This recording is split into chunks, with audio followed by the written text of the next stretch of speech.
Malaysia প্রধানমন্ত্রীর সঙ্গে বাংলাদেশের সরকার প্রধানের বৈঠক। দেশ গড়তে প্রবাসী সহ সবাইকে একসঙ্গে কাজ করার আহ্বান তারেক রহমানের।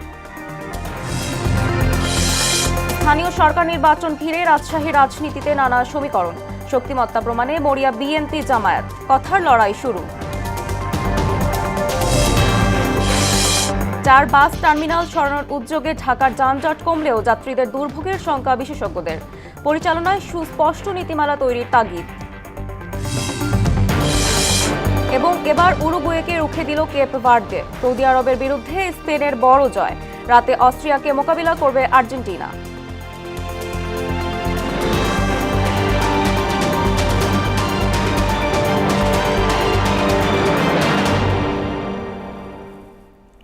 আসসালামু আলাইকুম, স্বাগত মোহনা সংবাদে। এতক্ষণ শুনছিলেন শিরোনাম, পুরো সংবাদের সঙ্গে আছে আমি সুমাইয়া সারা। মালয়েশিয়ার প্রধানমন্ত্রী আনোয়ার ইব্রাহিমের সঙ্গে একান্ত বৈঠকে বসেছেন প্রধানমন্ত্রী তারেক রহমান। বাংলাদেশ সময় 7:30টায় মালয়েশিয়া প্রধানমন্ত্রীর কার্যালয়ে পেরদানা পুত্রা ভবনে দুই নেতার একান্ত বৈঠক শুরু হয় বলে জানিয়েছেন প্রধানমন্ত্রীর অতিরিক্ত সচিব আতিকুর রহমান রুমন।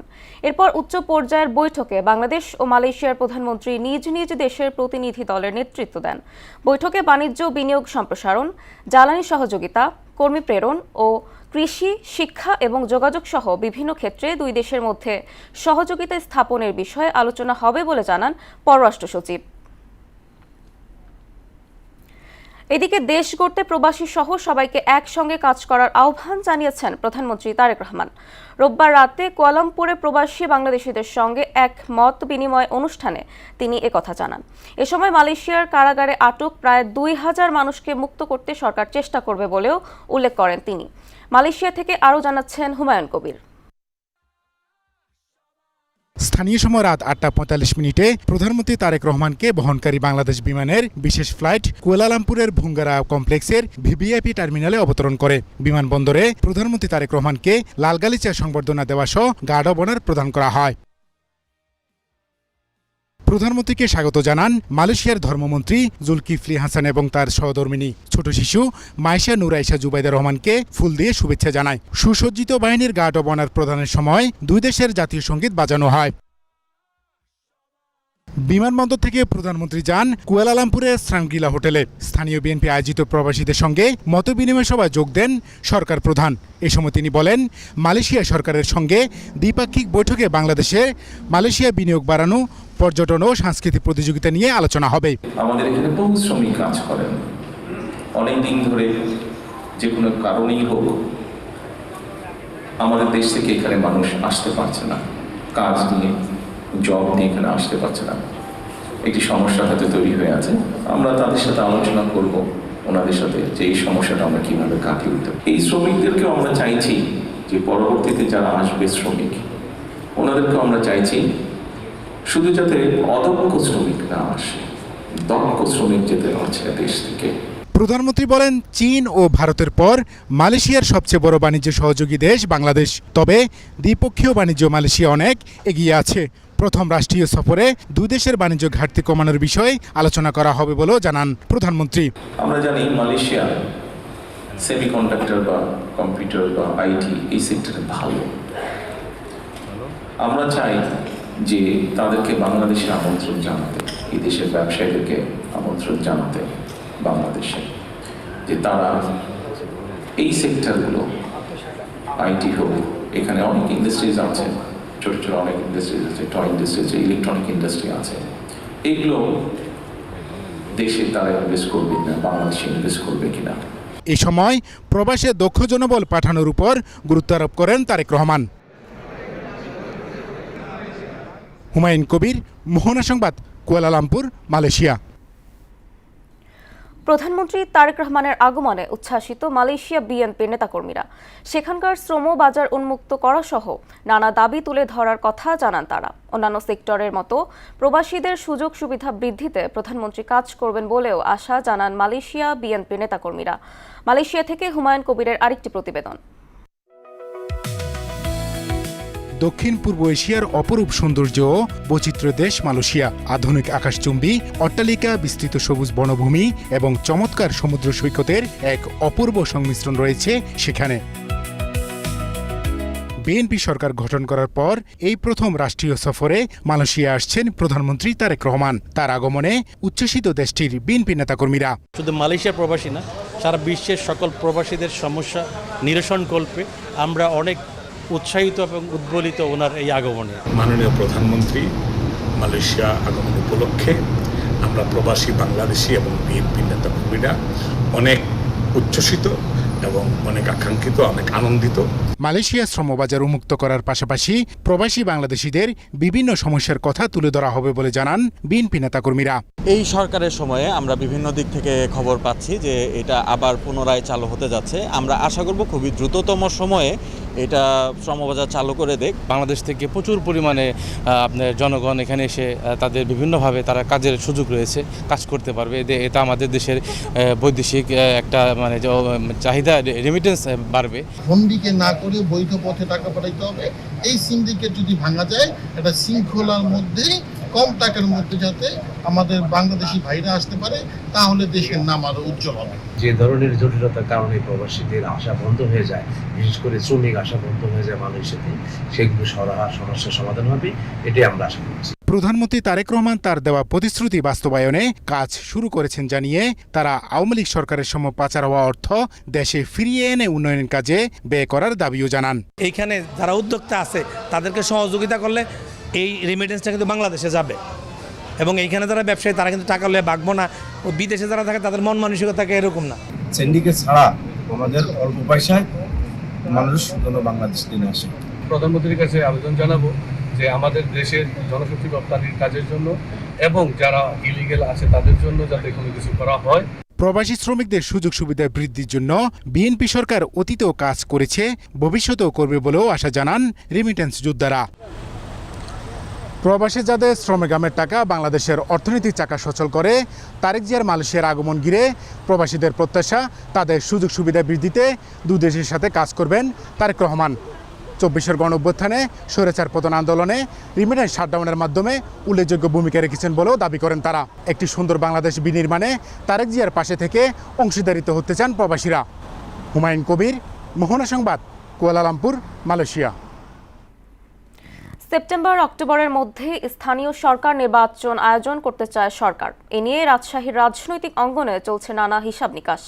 ভোটের মাঠে নিজেদের শক্তি প্রমাণ দিতে মরিয়া বিএনপি ও জামায়াত। সানিউল আলম রাজুর তথ্যচিত্রে তাহসিন তারিনের রিপোর্ট। 24 জুলাই আন্দোলনের পর দেশের রাজনীতিতে আসে বড় পরিবর্তন। 2026 সালে নির্বাচন থেকে প্রধান প্রতিদ্বন্দ্বী রূপে আবির্ভাব হয় বিএনপি এবং জামায়াত ইসলামী। জাতীয় নির্বাচনের ডামাডোল শেষে এখন আলোচনায় স্থানীয় সরকারের ভোট। সেখানেও প্রধান প্রতিদ্বন্দ্বিতা হবে এই দুই দলের মধ্যেই। আগামী স্থানীয় সরকার নির্বাচনে বাংলাদেশের জনগণ তার পাশেই থাকবে এবং বিএনপিকেই ভোট দেবে। আগামীতে একটি আধুনিক এবং কল্যাণমুখী রাষ্ট্র বাংলাদেশ গঠনের ক্ষেত্রে তরুণ সমাজের কর্মসংস্থান তৈরির ক্ষেত্রে জামায়াত গুরুত্বপূর্ণ ভূমিকা রাখবে। স্থানীয় নির্বাচনের দিনক্ষণ চূড়ান্ত না হলেও রাজশাহীতে শুরু হয়েছে কথার লড়াই। জামায়াতে ইসলামীর নেতারা বলছেন, জনগণের প্রত্যাশা পূরণে ব্যর্থ হয়েছে বিএনপি। প্রশাসক নিয়োগ এটাই বিএনপি সরকারের 31 দফা এবং তাদের নির্বাচনী ইস্তেহার পরিপন্থী। যদিও সরকার দলীয় নেতাদের দাবি, উন্নয়ন, গণতন্ত্র ও রাজনৈতিক স্থিতিশীলতার প্রশ্নে বিএনপির প্রতি আস্থা রাখবে দেশের মানুষ। এই রাষ্ট্রের মানুষ কিন্তু কখনোই স্বাধীনতা বিরোধী নয়। আমি মনে করি যে হ্যাঁ, তাদের সংগঠনটা গোছানো, কিন্তু তাদের সংখ্যা কম। জাতীয় নির্বাচনে ভূমিধস জয় পাওয়া বিএনপির জন্য এখন প্রধান চ্যালেঞ্জ সামাজিক যোগাযোগ মাধ্যমে ছড়ানো বিভিন্ন অপপ্রচার মোকাবিলা করা। অন্যদিকে স্থানীয় সরকার নির্বাচনে নিজেদের সাংগঠনিক সক্ষমতার প্রমাণ রাখতে চাইবে জামায়াত। জামায়াত ইসলামী, তারপর শ্রমিক সংগঠন, ছাত্র সংগঠন, ছাত্রী সংগঠন, মহিলা বিভাগ ঐক্যবদ্ধভাবে যেভাবে কাজ করেছে, ইনশাআল্লাহ প্রার্থী যে ঘোষিত হোক না কেন আমরা সম্মিলিতভাবে সে প্রার্থীর পক্ষে কাজ করবে, ইনশাআল্লাহ বিজয়ী হবে। কৌশল হচ্ছে জনগণের সাথে সম্পৃক্ত হওয়া। মিথ্যা বেশ খানা খুলে বেশ দিবেন, সেই কৌশলে কোনো কাজ হবে। সিটি কর্পোরেশন সহ ইউনিয়ন পর্যায়ে প্রতিদ্বন্দ্বী বাছাইয়ের লড়াইয়ে বিএনপি ও জামায়াত দুই দলই দাঁড়িয়ে আছে কঠিন পরীক্ষার সামনে। তাহসিন তারিন, মোহনা সংবাদ। সরকারের সিদ্ধান্ত অনুযায়ী বাস টার্মিনাল স্থানান্তরের উদ্যোগকে ইতিবাচক হিসেবে দেখলেও পরিচালনা নিয়ে শঙ্কা প্রকাশ করছেন গণপরিবহন বিশেষজ্ঞরা। তাদের মতে স্থানান্তরের পর টার্মিনালগুলো বাস ডিপো বা পার্কিং ইয়ার্ড হিসেবে ব্যবহৃত হলে দীর্ঘায়িত হবে যানজট সমস্যা। তাই অবকাঠামো সরিয়ে নেওয়ার পাশাপাশি ব্যবহার ও পরিচালনা নিয়েও সুস্পষ্ট নীতিমালার দিকে জোর দিচ্ছেন তারা। বিস্তারিত বিজন কুমার রিপোর্টে। কর্মব্যস্ততা আর স্বপ্ন পূরণের সম্ভাবনার এক বিশাল ক্যানভাস মানেই রাজধানী ঢাকা। এই শহরের জীবিকার খোঁজে প্রতিদিনই সড়কে নামেন লাখো মানুষ, কিন্তু সেই স্বপ্নের পথেই প্রতিনিয়ত বাধা হয়ে দাঁড়ায় অসহনীয় যানজট। যানজটে যখন আটকে থাকি তখন খুবই অস্বস্তি লাগে। এমনি আবহাওয়া তো এখন গরমের সিজন। পুরন ঢাকাতে যাই করে, এখান থেকে পুরন ঢাকাতে, মিরপুর থেকে পুরন ঢাকাতে যাব, তাহলে মনে হচ্ছে যে এই দিন আমার শেষ। নগরবাসীর অভিযোগ, অন্তহীন ভোগান্তির মূলে রয়েছে শহরের ভেতরে থাকা আন্তজেলা 4টি বাস টার্মিনাল। বাস টার্মিনাল থাকার জন্য আমাদের এই যে ঢাকা শহরে বিশেষ করে দয়াগঞ্জে ঠিক আছে ব্যাপক যানজট হয়। গাবতলী বাস টার্মিনালের জন্য প্রতিদিনই আমরা একটা জ্যামের মধ্যে পড়তে হয়। শহরের যানজট নিরসনে সায়দাবাদ, মহাখালী, গাবতলী ও গুলিস্তান বাস টার্মিনাল দ্রুত স্থানান্তরের নির্দেশ দিয়েছেন প্রধানমন্ত্রী। তবে পরিবহন সংশ্লিষ্টরা টার্মিনাল স্থানান্তর নিয়ে জানাচ্ছেন মিশ্র প্রতিক্রিয়া। বাস টার্মিনাল যদি এখান থেকে সরানো অন্য জায়গায় নেওয়া হয় তাহলে মনে করেন যে আমাদের লোকালের জন্য সুবিধা হয় না। যাত্রী এখানে তো মনে করেন পুরো ঢাকা শহর করে এক সাইড হয়ে গেল, যাত্রীকেও ভোগান্তি আছে। সরকার যে পদক্ষেপটা নিচ্ছে যাওয়া উচিত, যানজটের লেগা ভালো হইব। সরকারের দাবি টার্মিনাল সরালে কমবে যানজট এবং শহরে ফিরবে শৃঙ্খলা। বিশেষজ্ঞদের মতামত অনেকটা একই। তারা বলছেন, কাগজে কলমে টার্মিনাল নাম দেওয়া হলেও তা কখনোই পূর্ণাঙ্গভাবে ব্যবহার হয়নি। এই টার্মিনালগুলো একে থেকে যেমন টার্মিনাল আবার ডেপো হওয়াতে বাসগুলো দীর্ঘ সময় টার্মিনালে বসে আছে। সেখানে তারা ওয়ার্কশপ, গ্যারেজ বানিয়ে ফেলেছে, মেইনটেনেন্স করছে, রিপেয়ার করছে, ইঞ্জিন ওভারহলিং করছে। ফলে এটা আসলে কখনোই টার্মিনাল হিসেবে ব্যবহার হয়নি। সরকার প্রধানের নির্দেশনা অনুযায়ী ফুলবাড়িয়া গুলিস্তান বাস টার্মিনালটি কেরানীগঞ্জে, গাবতলী হেমায়েতপুরে এবং সায়দাবাদ বাস টার্মিনাল যাবে কাঁচপুরে, আর মহাখালী বাস টার্মিনাল অস্থায়ীভাবে যাবে পূর্বাচলে এবং পরে স্থায়ীভাবে স্থানান্তর হবে টঙ্গীর কাছে। তবে এই বাস টার্মিনালগুলো বাস ডিপো হিসেবে পুনরায় ব্যবহার হলে সমস্যা থেকেই যাবে বলে মনে করছেন এই বিশেষজ্ঞ। যে স্থায়ী অবকাঠামো যে ওখানে তৈরি করা হবে এটা ভালো দিক, কিন্তু কিভাবে ফাংশন করবে এটাও কিন্তু বিবেচনা নিতে হবে। এখন আমরা যদি ওখানে আবার টার্মিনাল এবং ডিপো দুটাই নিয়ে যাই, তাহলে এখন যে বিপত্তিটা আমরা দেখছি যে শহরের মধ্যে মহাখালী বা গাবতলী এবং সায়দাবাদ, এই একই সমস্যা কিন্তু এখন ওখানেও তৈরি হবে। আদৌ কি গড়ে তোলা সম্ভব হবে নতুন বাস টার্মিনাল? পরিচালনার ক্ষেত্রে নেওয়া হবে কি নতুন কোনো ব্যবস্থা? এমন নানা প্রশ্ন থেকে যাচ্ছে সরকারের নতুন উদ্যোগ ঘিরে। বিজন কুমার, মোহনা সংবাদ, ঢাকা। আইনি জটিলতায় কিশোরগঞ্জের রেললাইনের পাশে খোলা আকাশের নিচে নষ্ট হচ্ছে লাখ টাকা মূল্যের সরকারি গাছ। অবহেলায় বছরের পর বছর এভাবে পড়ে থাকলেও নেই সংরক্ষণের উদ্যোগ। ফলে একদিকে যেমন জাতীয় সম্পদের অপচয় হচ্ছে, অন্যদিকে সরকার হারাচ্ছে বিপুল পরিমাণ রাজস্ব। এ নিয়ে ক্ষোভ জানিয়েছেন স্থানীয়রা। ওমর সিদ্দিক রবিনের প্রতিবেদন, জানাচ্ছেন মিশাল বিনতে আনোয়ার। কিশোরগঞ্জ সদর উপজেলার চানমারি রেল ক্রসিং থেকে কলাপাড়া রেল ক্রসিং মোড় পর্যন্ত রেল লাইনের দুই পাশে তাকালেই দেখা মিলবে অবহেলা আর দায়িত্বহীনতার চিত্র। আকাশমণি, মেহগনি আর কড়ইসহ বিভিন্ন প্রজাতির শতাধিক মূল্যবান বনজ গাছ এভাবে ছড়িয়ে ছিটিয়ে পড়ে আছে। কোনোটি অর্ধেক মাটিতে ডেবে গেছে, কোনোটি আবার পচে কাঠ থেকে পরিণত হয়েছে ধুলোয়। প্রায় ৩০ থেকে ৩৫ বছর আগে রোপণ করা এসব গাছের এক একটির মূল্য আকারভেদে ১০,০০০ থেকে লাখ টাকা। কর্তৃপক্ষের উদাসীনতায় মূল্যবান কাঠগুলো বিনষ্ট হচ্ছে খোলা আকাশের নিচে। ২ কিলোমিটারের ভিতরে প্রায় নিচে হইলেও ১০০ গাছ পাইবেন। যখন তুফান আসে তখন আয়ে করে কি গাছ কাটতে ফালায় তুই জায়গা, কই ফালায় তুই জায়গা এটা হেরাও জানে না। এই গাছগুলি সরকারি জিনিস, সরকারের করতে হইতেছে, পাবলিকরাও দিতেছে না। পাবলিকরা দিলেও পাবলিকের নিয়ে কাজ করতো। এগুলা যে সরকার নেয় যদি বেচিয়া দেশের আয় উন্নতি করলে তো অনেকটা উপার্জন। রেলওয়ে কর্তৃপক্ষ বলছে, সামাজিক বনায়ন প্রকল্পের আওতায় রোপণ হওয়ায় নিয়ম অনুযায়ী এগুলো বিক্রির আগে প্রশাসনিক ও আইনি জটিলতা থাকায় দ্রুত ব্যবস্থা নেওয়া সম্ভব হয়নি। একটা এলাকায় সামাজিক বনায়নের একটা কমিটি থাকে বা হচ্ছে যে একটা গ্রুপ থাকে যারা এই গাছগুলো মেনটেন করে। যেগুলো আমাদের গাছগুলো একটা বিষয় হচ্ছে আমাদের গাছগুলো আগে সার্ভে রিপোর্ট করতে হয়। এই দীর্ঘ প্রক্রিয়ার কারণে আসলে আমাদের সময় লাগে, যখন তারপরে আমরা হয়তো দেখা যাচ্ছে সাথে সাথে গাছগুলো আমরা নিতে পারি না। দ্রুত নিলামের মাধ্যমে এই গাছগুলো বিক্রি করা হলে যেমন অপচয় রোধ হবে, তেমনি সরকারের রাজস্ব খাতেও যোগ হবে উল্লেখযোগ্য অর্থ। মিশাল বিন দানোয়ার, মোহনা সংবাদ। সুনামগঞ্জে টানা বৃষ্টিপাত ও উজান থেকে নেমে আসা পাহাড়ি ঢলে জেলার নদ নদীগুলোর পানি বৃদ্ধি পাচ্ছে। এতে জেলার নিম্নাঞ্চলগুলোতে সাময়িক বন্যার আশঙ্কা দেখা দিয়েছে। এরই মধ্যে পাহাড়ি ঢলের পানিতে তলিয়ে গেছে তাহিরপুরের আনোয়ারপুর সড়ক। এতে সুনামগঞ্জ জেলার সঙ্গে তাহিরপুর উপজেলার সরাসরি সড়ক পথে যোগাযোগ বিচ্ছিন্ন হয়ে পড়েছে। বর্ষার শুরুতেই ভাঙনের কবলে পড়েছে ফরিদপুরের পদ্মাপাড়ের মানুষ। ইতোমধ্যে নদী গর্ভে বিলীন হয়ে গেছে ভিটেমাটি, ফসলি জমি। ভাঙন হুমকিতে রয়েছে শত শত বাড়িঘর, ফসলি জমি, স্কুল, মসজিদ সহ নানা গুরুত্বপূর্ণ স্থাপনা।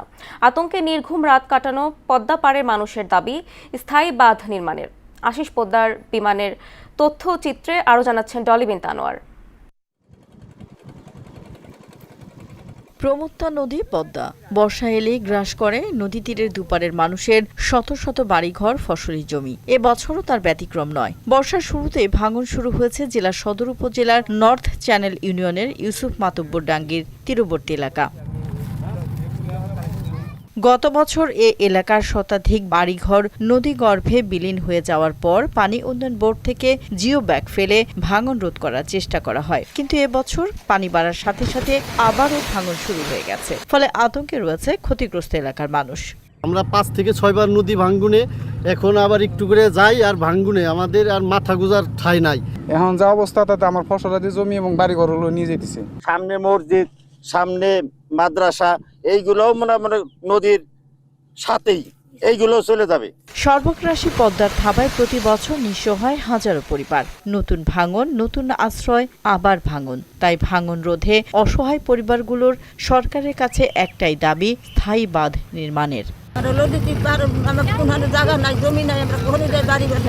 অতি শীঘ্রই এই জায়গা স্থায়ীভাবে বাঁধ দেওয়ার দরকার আমাদের। সরকারের কাছে আমাকে এতটুকু অনুরোধ, দয়া করে আমাকে একটু ব্যবস্থা নেন, দয়া করে একটু ব্যবস্থা নেন, দোহাই লাগে আপনাকে। ভাঙন রোধে প্রয়োজনীয় পদক্ষেপ নেওয়া সহ ক্ষতিগ্রস্তদের সহযোগিতায় জেলা প্রশাসনের পক্ষ থেকে ব্যবস্থা নেওয়া হয়েছে বলে জানালেন এই কর্মকর্তা। ক্ষতি কমানোর জন্য দ্রুত ব্যবস্থা নেওয়ার জন্য পানি উন্নয়ন বোর্ডকে বলা হয়েছে। আর যাদের অলরেডি নদীতে জমি ভেঙে গেছে তাদেরকে আমরা আমাদের দুর্যোগ ত্রাণের যে মন্ত্রণালয়ের বিভিন্ন ধরনের অনুদান থাকে তার আওতায় এনে কিছুটা তাদেরকে ক্ষতিপূরণ দেওয়া যায় সেটার চেষ্টা করব। আপৎকালীন সময় জিও ব্যাগ ফেলে ভাঙন রোধ করা হলেও এটা স্থায়ী সমাধান নয় জানিয়ে প্রয়োজনীয় ব্যবস্থা নেওয়ার আশ্বাস এই কর্মকর্তার। যদি ভাঙনের তীব্রতা বাড়ে এবং জনগণের জানমাল, সহায় সম্বল, রাস্তাঘাট, স্কুল, কলেজ এইগুলো যদি ক্ষতি হওয়ার সম্ভাবনা থাকলে আমরা সেখানে আপৎকালীন ব্যবস্থা নেব এবং সেই অনুযায়ী জিও ব্যাগ ডাম্পিং করে আমরা ভাঙনটাকে হ্রাস করার একটা আমাদের প্রচেষ্টা থাকে। ভাঙন রোধে স্থায়ী বাঁধ নির্মাণ সহ দ্রুত প্রয়োজনীয় পদক্ষেপ নেওয়ার জোর দাবি ক্ষতিগ্রস্ত গ্রামবাসীর। ডলি বিনতে মনোয়ারা, মোহনা সংবাদ। এবার সারা দেশে অনুষ্ঠিত সভা সমাবেশ নিয়ে প্রতিনিধিদের পাঠানো তথ্যচিত্রের ডেস্ক রিপোর্ট। সিরাজগঞ্জের উল্লাপাড়ার সলঙ্গায় কৃষি সম্প্রসারণ অধিদপ্তরের উদ্যোগে বস্তায় আদা চাষ প্রদর্শনীর মাঠ দিবস, চারা বিতরণ ও বৃক্ষরোপণ কর্মসূচি পালিত হয়েছে। নীলফামারীর ডোমারে কোল্ড স্টোরেজ আলুর ভাড়া 5 টাকা নির্ধারণের দাবিতে মানববন্ধন অনুষ্ঠিত হয়েছে। ময়মনসিংহের গফুরগাঁয়ে স্কুল, কলেজ, মাদ্রাসা ও কারিগরি প্রতিষ্ঠানের শিক্ষার গুণগত মান উন্নয়নে মতবিনিময় সভা অনুষ্ঠিত হয়েছে। নওগাঁর মহাদেবপুরে থানার নতুন ভবনের উদ্বোধন উপলক্ষে কমিউনিটি পুলিশিং মতবিনিময় সভা অনুষ্ঠিত হয়েছে। বান্দরবান জেলা বিভাগের আয়োজনে ভিটামিন A+ ক্যাম্পেইন 2026 উপলক্ষে অবহিতকরণ ও কর্মপরিকল্পনা সভা অনুষ্ঠিত হয়েছে। বাগেরহাটের মোংলায় নানা কর্মসূচির মধ্য দিয়ে কবি রুদ্র মোহাম্মদ শহীদুল্লাহর 35তম মৃত্যুবার্ষিকী পালিত হয়েছে। দিনাজপুরের বিরলে পূবালী ব্যাংক উপশাখার উদ্যোগে 5 দিন ব্যাপী ফ্রি ক্যাশলেস ক্যাম্পেইন উদ্বোধন করা হয়েছে। নোয়াখালীর কোম্পানিগঞ্জে নাচের উচ্চ বিদ্যালয়ে ব্যতিক্রমী আয়োজনের মধ্য দিয়ে শিক্ষক ও কর্মচারীর বিদায়ী সংবর্ধনা এবং শিক্ষক, অভিভাবক ও শিক্ষার্থী সমাবেশ অনুষ্ঠিত হয়েছে। পার্বত্য প্রতিমন্ত্রী অপসারণ এবং দীপেন দেওয়ানকে পূর্ণমন্ত্রীতে পুনর্বহালের দাবিতে রাঙামাটিতে মানববন্ধন অনুষ্ঠিত হয়েছে। সুনামগঞ্জ মেডিকেল কলেজ হাসপাতালে একাডেমিক কার্যক্রম চালুর দাবিতে শিক্ষার্থীদের মানববন্ধন অনুষ্ঠিত হয়েছে। পঞ্চগড় জেলার সাংস্কৃতিক অঙ্গনকে আরও সমৃদ্ধ ও গতিশীল করতে জেলা শিল্পকলা একাডেমিতে নিয়মিত সাংস্কৃতিক চর্চা কর্মসূচি উদ্বোধন করা হয়েছে। মাহমুদা আক্তার, মোহনা সংবাদ। আন্তর্জাতিক প্রসঙ্গ।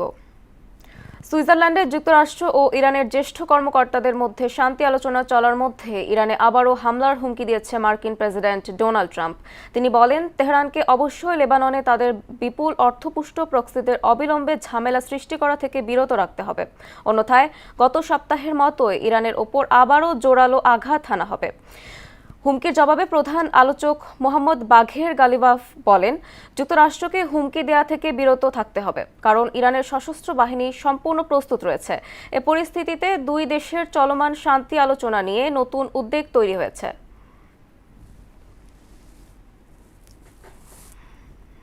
দর্শক, এ পর্যায়ে জানিয়ে দিচ্ছি আজকের সংবাদপত্রের গুরুত্বপূর্ণ শিরোনাম।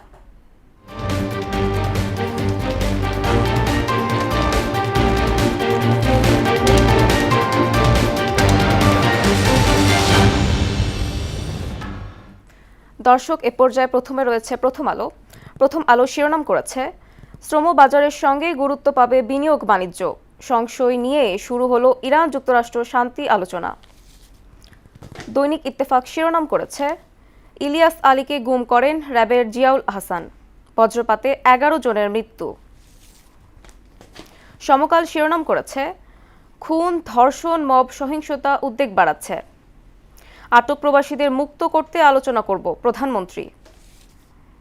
বাংলাদেশ প্রতিদিন শিরোনাম করেছে, মালয়েশিয়ায় লাল গালিচা সংবর্ধনা, ইলিয়াস গুমের ভয়ঙ্কর বর্ণনা। যুগান্তর শিরোনাম করেছে, প্রধানমন্ত্রীর ফ্লাইটে ফের প্রকৌশলী সাইফুজ্জামান, শ্রমবাজার বিনিয়োগ ও বাণিজ্যে গুরুত্ব দেব। আমার দেশ শিরোনাম করেছে, ইলিয়াস আলী গুমের নেতৃত্ব দেন জিয়াউল, সংসদে এমপিদের বেফাঁস কথার প্রতিযোগিতা।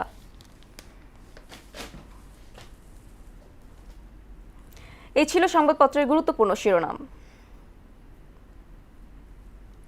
শেষ করব মোহনা সংবাদ, যাবার আগে শিরোনামগুলো আরও একবার।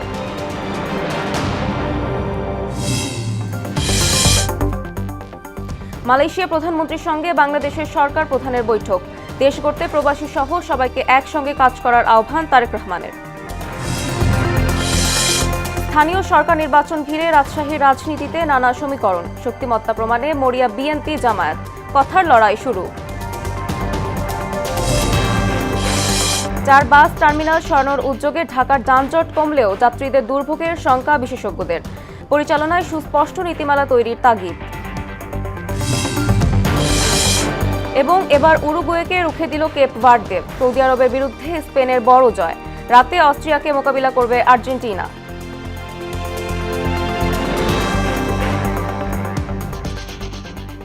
এই ছিল মোহনা সংবাদে। পরবর্তী সংবাদ দুপুর 1টায়, এর আগে বেলা 11টায় দেখুন সংবাদ এক নজরে। মোহনার সবশেষ খবর জানতে ভিজিট করুন www.mohana.tv। সংবাদ দেখতে পারেন ফেসবুক, ইউটিউবেও। এতক্ষণ সঙ্গে থাকার জন্য ধন্যবাদ সবাইকে।